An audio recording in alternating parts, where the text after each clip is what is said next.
den Wagen, gerade auf die Autobahn.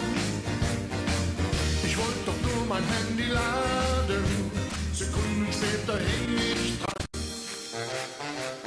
Ein Stück Geländer, das stand im Weg. Ich fuhr dagegen, jetzt schau ich blöd. 1, 2, 3, 4.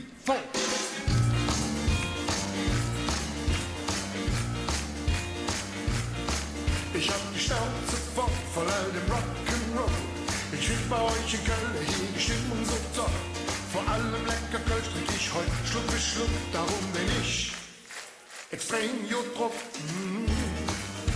Oh, yeah, yeah. Und all die Kölsche Lieder, das muss ich euch sagen, die sing ich doch am liebsten, tut mich nicht verraten. Denn Rock'n'Roll hat Rhythmus, ist groovy und geil. Doch echte Kölsche Lieder, die sind seelenheil. Und kommt der Aschermittwoch, muss ich leider gehen. Doch nächstes Jahr, da werden wir uns wiedersehen. Vergesst den alten Elvis nicht, seid alle brav. Auf bald, bis dann, und Kölle Allah. Oh, yeah.